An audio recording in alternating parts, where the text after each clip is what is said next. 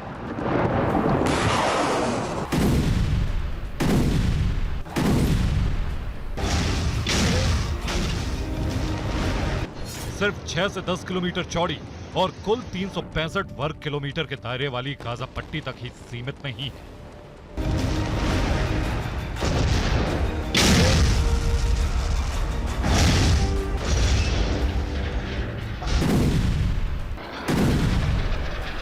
बहुत जल्द ही इस जंग का दायरा पहले पूरे मिडिल ईस्ट में और फिर पूरी दुनिया में फैलने का अंदेशा है। इसीलिए दुनिया भर में खलबली मची हुई है।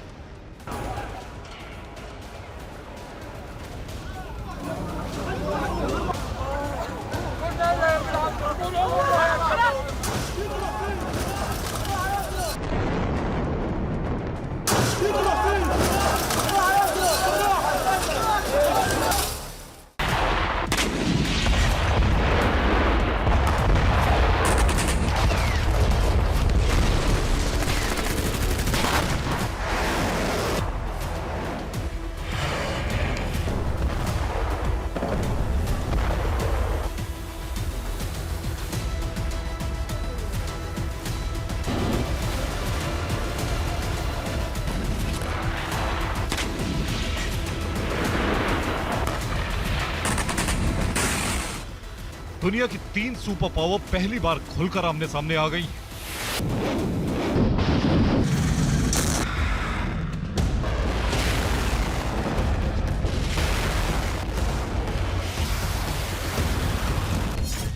रूस के राष्ट्रपति पुतिन चीन पहुंच गए। पुतिन ने चीन के राष्ट्रपति शी जिनपिंग से मुलाकात की। आनन फानन में अमेरिका के राष्ट्रपति जो बाइडेन के इजराइल दौरे का कार्यक्रम बन गया। इस वक्त मध्य पूर्व में इस कदर खलबली मची हुई है कि जो बाइडेन ने जॉर्डन जाकर सऊदी किंग अब्दुल्ला, मिस्र के राष्ट्रपति अब्देल फतह अल सिसी और फिलिस्तीनी राष्ट्रपति महमूद अब्बास के साथ मुलाकात का फैसला किया। अमेरिकी राष्ट्रपति ने अरब देशों को साधने की कोशिश की तो पुतिन ने सीधे इजराइल के राष्ट्रपति बेंजामिन नेतन्याहू से हॉटलाइन पर बात की। उधर खाड़ी देशों के संगठन गल्फ कोऑपरेशन काउंसिल यानी जीसीसी ने मस्कट में इमरजेंसी बैठक बुला ली। जैसे ही ईरान के सुप्रीम लीडर अली खामनेई ने इजराइल को महायुद्ध की चेतावनी दी, तुरंत रूसी राष्ट्रपति व्लादिमीर पुतिन ने ईरान के राष्ट्रपति इब्राहिम रईसी से संपर्क किया। इससे पहले पुतिन ने सीरिया के राष्ट्रपति बशर अल असद से भी बात की थी। चीन जाने से पहले पुतिन ने मिस्र और फिलिस्तीन के नेताओं से भी बात की।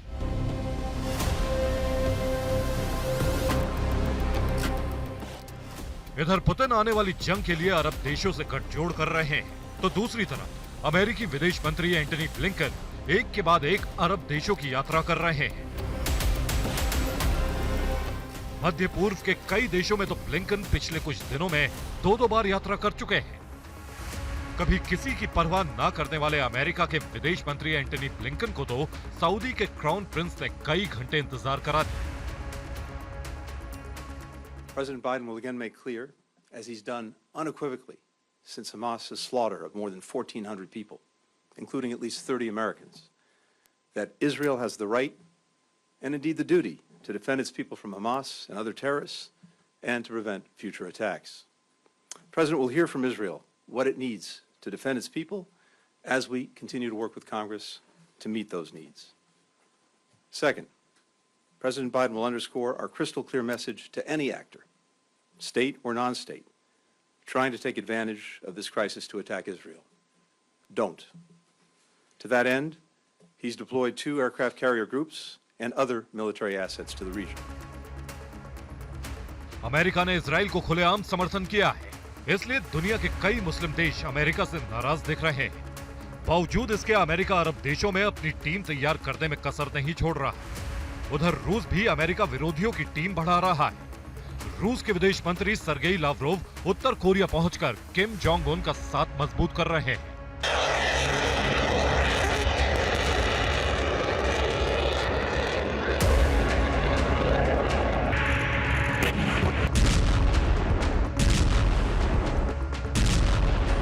अचानक हुई इतनी हलचल का मतलब एकदम साफ है। मिडिल ईस्ट में मची खलबली अगर महायुद्ध में बदली तो दुनिया में जंग के 2 खेमे तैयार हैं।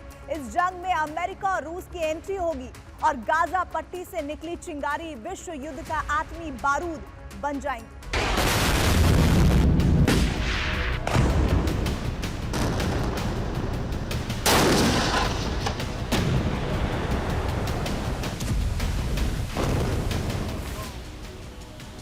अल्बर्ट पाइक ने 152 साल पहले चिट्ठी में लिखा था कि तीसरे विश्व युद्ध से पहले दुनिया में बिल्कुल ऐसा ही माहौल होगा।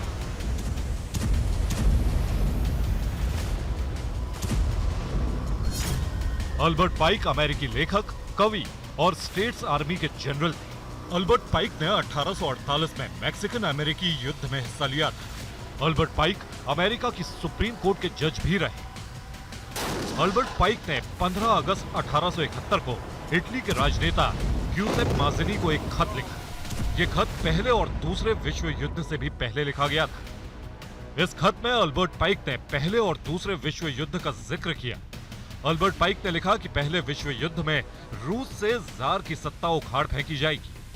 दूसरे विश्व युद्ध के बारे में अल्बर्ट ने अपने पत्र में लिखा कि फासिस्ट और राजनीतिक जायोनीवादियों के बीच मतभेद का फायदा उठाकर दूसरा विश्व युद्ध भड़काया जाना चाहिए। अल्बर्ट ने अमेरिकी जनरल की हैसियत से लिखा कि दूसरा विश्व युद्ध इसलिए होना चाहिए ताकि नाजीवाद नष्ट हो जाए और राजनीतिक जायोनीवाद इतना मजबूत हो जाए कि फिलिस्तीन में यहूदियों का संप्रभु राज्य स्थापित हो सके। इसके बाद इस पत्र में उन्होंने तीसरे विश्व युद्ध के बारे में भी लिखा। अल्बर्ट पाइक ने लिखा कि मुझे दुख है कि तीसरा विश्व युद्ध जायोनीवादियों और मुसलमानों के बीच होगा। युद्ध की आग पूरे मध्य पूर्व में फैल जाएगी। युद्ध रुकने तक दुनिया के बचे लोगों का धर्म से विश्वास उठ जाएगा। दुनिया में यहूदियों का एक मुल्क होगा और तीसरा विश्व युद्ध यहूदियों के देश और मुसलमानों के बीच की जंग से शुरू होगा। अल्बर्ट पाइक के खत की ये बातें मौजूदा वक्त में एकदम सटीक लग रही हैं। Bureau report, TV9 Bharat.